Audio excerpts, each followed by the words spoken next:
Hello and welcome back to the She is Courageous podcast.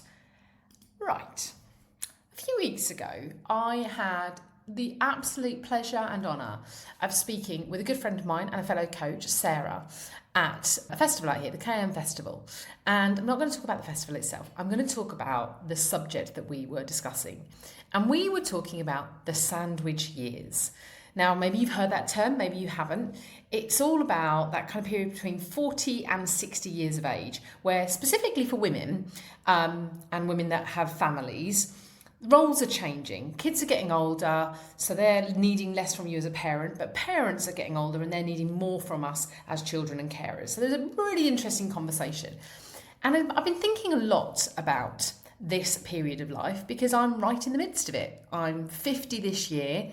And if you had said to me 20, 30 years ago, I would completely pivot my career in my 40s, I'd have laughed, quite frankly. If you'd have spoken to me 20 years ago about being 40, I thought that was really old. And here I am now about to turn 50 this year. So I want to talk about this chapter of life, not being the end, not being the wind down. And don't get me wrong, I am personally starting to think about slowing some things down. But equally, I'm feeling like I'm in my most powerful era yet.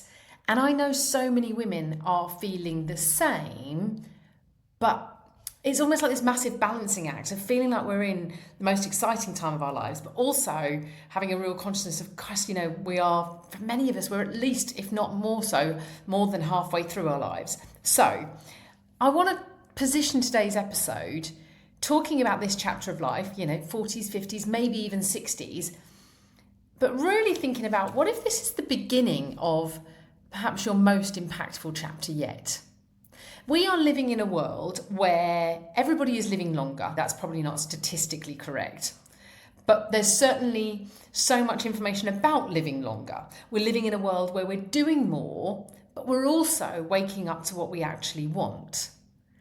But I still hear women particularly telling themselves it's too late to do something about that. It's too late to start again. It's too late to go bigger. At my age, I can't. And I just want us to bust that a little bit today, okay? Or at least start to bust it. Now, this then got me thinking about, and I guess in my world, I see this stuff all the time, got me thinking about like great examples. And so I found, because I went off on a little bit of a, rabbit hole, like who can I use as a really good example? So Viola Davis, I don't know if you know her, fantastic actress. She, How to Commit Murder and Get Away with It, that's giving a little bit of insight into my life. Great crime series that my husband and I watched on Netflix. Anyway, Viola Davis actually only truly broke into household name status in her 40s. And she got her first Oscar nomination at 43. Julia Childs, as of cookery fame, that wasn't very well positioned, was it? She was 50 when she became a household name. And recently, and this is probably what's also triggered this episode, so my friend sent me an article. She thought, she said, I thought you'd find this interesting. She sent me a BBC article of Andrea Cooper, who was on The Apprentice UK. Now, I have to admit, I don't watch The Apprentice. But Andrea Cooper started her business in her 40s, qualified as a midwife at 40, and is now building bigger than ever. I think she's the oldest contestant ever to come on to The Apprentice. I was 42 when I stepped away from a 25-year corporate career and started my coaching business. None of us missed the window. We redefined what our windows look like, and more women are doing this. And so I guess today is a reminder of that for everybody. Whatever part of your life you're in, even if you're listening to this and you're in your 20s, don't go thinking this isn't relevant to you, because you know what? I want this to be something you remember if when you get into your 40s, you go, do you know what? This isn't what I want to be doing anymore. And if you are in your 40s and you're wondering about whether you could possibly, the answer is yes, you can. Just have one jump into my mind. Go back and look for the episode with Lynn Sherlock. Lynn changed everything, changed her entire career, stepped into the network marketing industry at 60 years of age. And she is one of the most successful people in her network marketing business in the UK at the age of 64, 65. We've been fed a timeline that doesn't actually match the lives we're living these days. Life expectancy in many developed countries is plus 80 years for women. That means at 40, 45 years of age, you still have likely 30 years ahead of you. You're only just over half the way through. Like if I'm going to live into my 80s, I've still got 30 plus years to go. I definitely don't want to be in a position where I'm saying, well, it's too late to change anything. I'm just going to have to put up and shut up for 30 years. And I don't want that for you either. Now, 20 years ago, let's say 25 now, when I was in my 20s, learning about life, learning about the world of work, the narrative was really different. So I was in my 20s in the 90s, right? Or I hit my 20s in the 90s. And yeah, we were partying hard and having a great time. But there was also definitely still a narrative of, get married, have kids, get a good job, buy the nice house, set up the pension, stay the course, don't rock the boat. That was definitely, what I was exposed to. It was definitely very much the dominant narrative back then. So of course our brains are still wired to think that that's how it's supposed to be, right? And so what happens for those of us that were like in our 20s, 20, 30 years ago, we can get to our 40s and go, well, shouldn't I have it all sorted by now? Certainly for somebody who didn't marry until her late 30s, I thought that I was the one getting it wrong. But midlife, that's not a decline moment, okay? I think we're living in a world where actually this is the runway to the next bit. Because if the average age expectancy now is plus 80 years of age, by the time I get to that, it could be 100. I was talking to someone the other day whose grandmother was 106. I mean, that's a whole other conversation. And then, actually it's not, because then I went Googling how many people in the UK, she lives in the UK, are 106. I didn't get an exact number because the statistics are a couple of years out of date. But what was really interesting was it was 200 times the number that it was 10, 15 years earlier. So look, I'm going all over the place about age and stuff. I guess my point here is it's not too late. Whatever age you're at, if you're telling yourself you're too old for something, if you're telling yourself that it's too late to make a big shift or change, it is not. That internal loop that plays might be saying to you, I can't change now. Now, this is a really, really interesting one, because I think a lot of women who maybe have had really successful corporate careers feel like after all that work, after everything I've done to get here, I've built all of this, I can't possibly go and do something else. It'll be such a waste. And I think people stay in things. Same with businesses. I think people stick at businesses if it's just about doing okay. I think, I think we're living in a world where businesses that aren't working, that aren't delivering what they need to, that's a whole other conversation. But I think a lot of people keep going with what they've set up, with what they've built, because they think that actually it'd be a real waste if they don't. Then we've got the real typical kind of, people my age don't.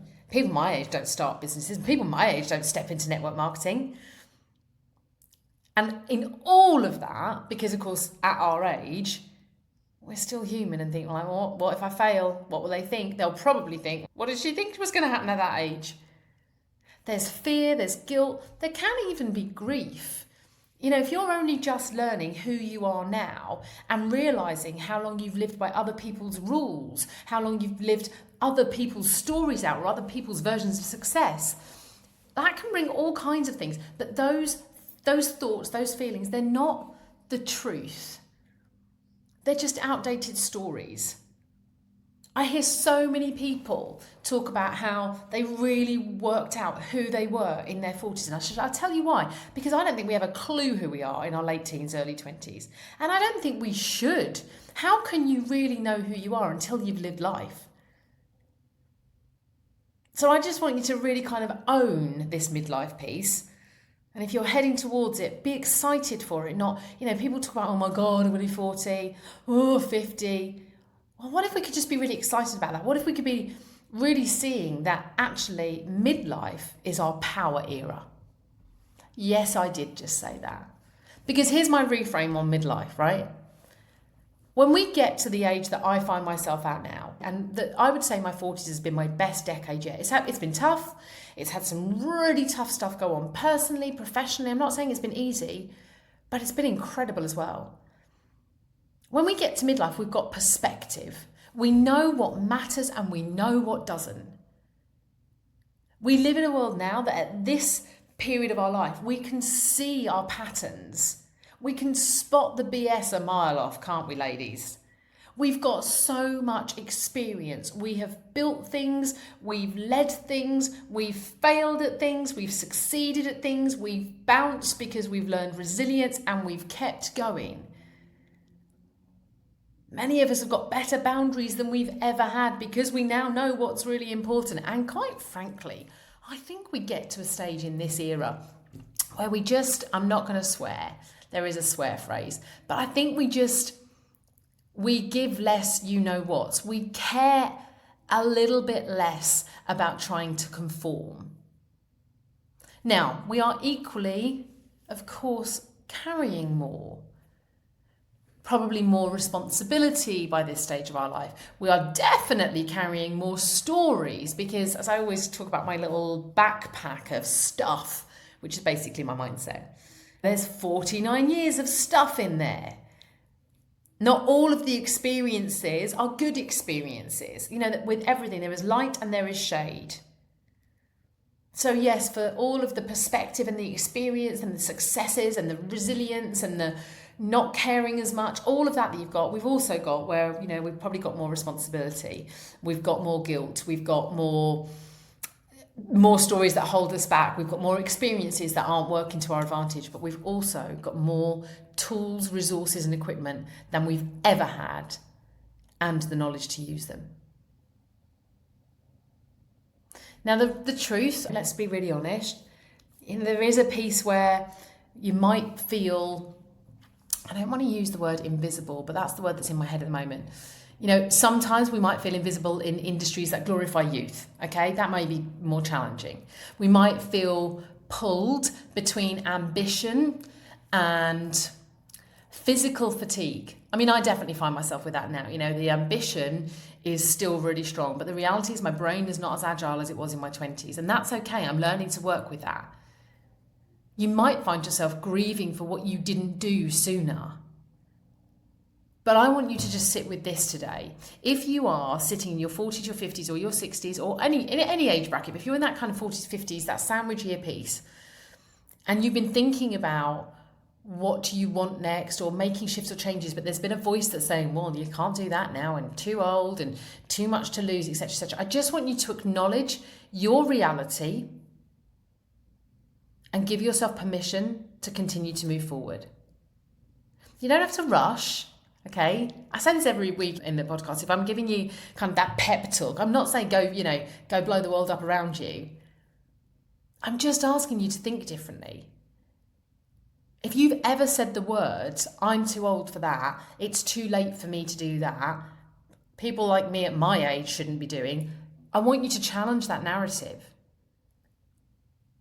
I want you to process and I want you to pursue. I want you to acknowledge everything that you bring to you and your world at this moment. But I want you to ask yourself, where have you decided it's too late for you? And it might not, this might not be about leaving a big job or changing the course of your career or business. It might be like a hobby that you've wanted to take up. Actually, as I'm thinking about this, I had a conversation with my husband about learning to play an instrument. I don't want to, by the way. Although my answer to him was, well, I couldn't read music at school, so there's no way I'd be able to do it now. Oh, do you know what just jumped in my head? Can't teach an old dog new tricks, right? I mean, it's that kind of stuff that plays on our mind and tells us that we can't do certain things at a certain age. Not true. So where have you decided, where have you been telling yourself it's too late? Where are you not going after something because you think your window has closed? What if I said this to you instead? What if your most powerful work, what if your most incredible chapter, what if your most impactful era is ahead of you, not behind? I worked for KFC for years. I can't remember how old Mr. Kentucky was, but he was like in his 60s when he started the KFC business. I think he was 64. My message today is really simple. It's not too late. You're not too late. Wherever you are at, you're right on time. And that message is for every single age, okay? But really want to hammer home to those of us in my era, in that midlife piece, who have a tendency to talk ourselves out of things because of our age, you're not too late. It's not too late. We're not too late. We're right on time for whatever we want to do. None of us are starting over. None of us are going to waste anything, because actually wherever you are at and everything that you have built is only going to help you become whatever it is you want to become. People ask me a lot if I wish I had found coaching earlier, if I wish that I had trained, qualified and started my business in my 20s. I don't. I mean, firstly, I loved my life and I had a great run up to doing this. And my reasons for doing this were very different. But here's the other thing that I'm really clear about.